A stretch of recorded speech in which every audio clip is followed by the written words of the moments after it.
This is my review and setup, full of setup instructions of the Linksys AC1200 Max, and it calls itself a Wi-Fi extender.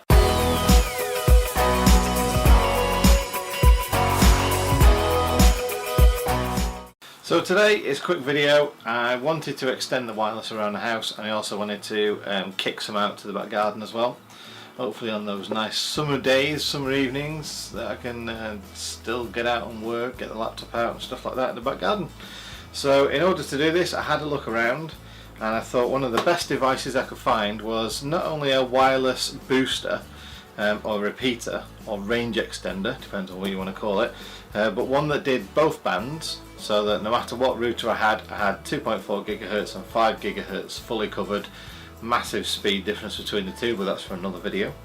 But also one that I could plug Ethernet ports into the back of the device, so that wherever I place this and it's extending the Wi-Fi, I can plug Ethernet devices in there and obviously get the internet to those as well, which is just a fantastic kind of all-in-one device for doing that.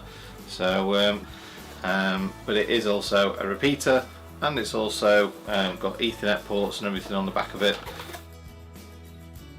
which you can see. So bear with me while I open the box, have a look what's inside, go through everything, connect it all up, and come back and we'll see how it looks.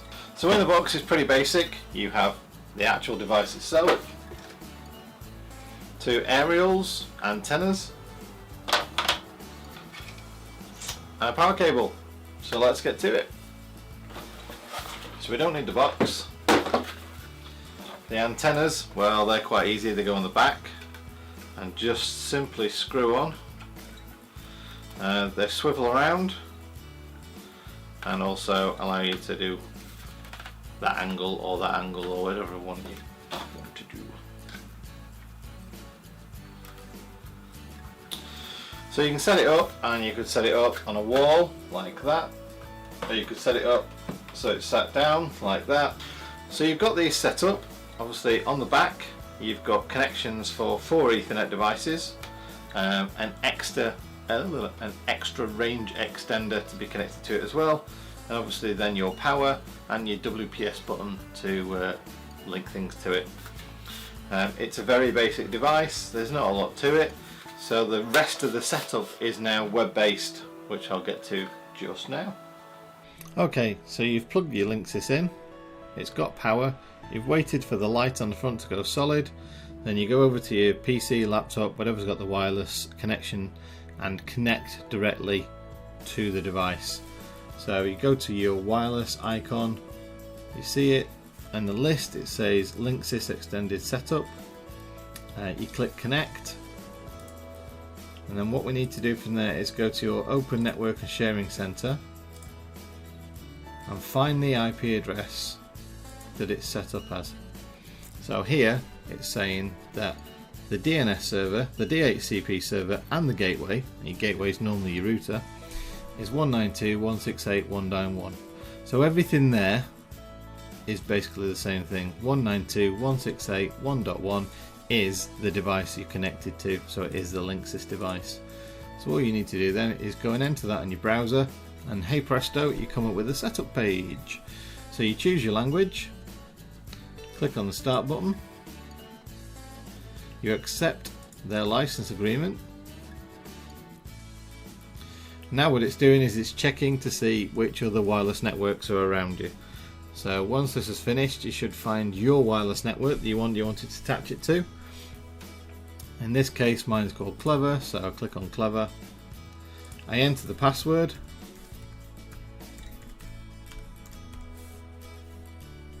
and then I click next, and now basically it's just like your wireless network is accepting a new connection from a new device. So your main wireless network is now accepting the connection from the Linksys to say, this is what I'm going to do, are you okay, please let me join you. There we go. So that's done the main network, and obviously it's a dual band repeater. So what it's trying to do now is connect you to the other part of your wireless network. So for example, if you've got a standard router like mine, you've only got 2.4 gigahertz. if you've got a dual band router, then you should have a 5 GHz band as well for that router. If you do, then this will sit there and say, here you go, I found it now. As it is in my house, I don't have it. And there we go, that's it done. It's confirming that it's set it up on 2.4 GHz. It's confirming the network name it's chosen. It'll show you your password to confirm that, and then you click on close.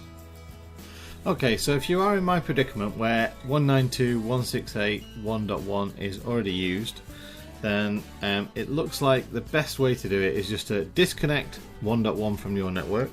If it's your router, you might be a bit stuffed here, but it looks like in this case the range extender has actually noticed that that's in use on my network and it's given itself a different IP address. So I've used something called a network scanner to search my IP range to find all my devices, and obviously then I've looked at it there and it's come up as 1.99. So I'm going to log back in here. So that's it really. You're done and dusted, as they say. You've basically got your range extender now set up. It's set up to use the same network. If you wanted to give it a different network name, by all means you can. So you could say call this one upstairs, downstairs, back of house, front of house, whatever you wanted to call it, and obviously then it would just repeat your normal Wi-Fi network that it's connected to and give it a different name. But for the purpose of what we're doing now, I just want to extend the network so I don't have to keep changing the network as I moved around my house or if I go and sit in the back garden. So that's pretty much it. It's all set up. You can close this window down. Obviously you can see the status of it.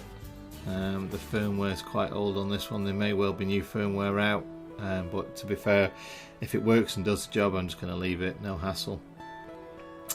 You can see there that it's picked up the default gateway from my original network, so everything's going to be routed through that. And hopefully I'll get my nice broadband everywhere around the house, and while I'm having a beer in the back garden trying to claim that I'm actually doing some work. Well, I hope you found that nice and easy. So just to recap, range extender, we plugged it in, left it until the light stayed on permanently. We then got our PC, laptop, Mac. You could probably use a tablet or a phone, and you search for the wireless networks around you, and this one came up and it says Linksys extender setup. You connect to that wireless name, and essentially then the rest of it is fairly straightforward. The default IP address then to enter into your browser is 192.168.1.1.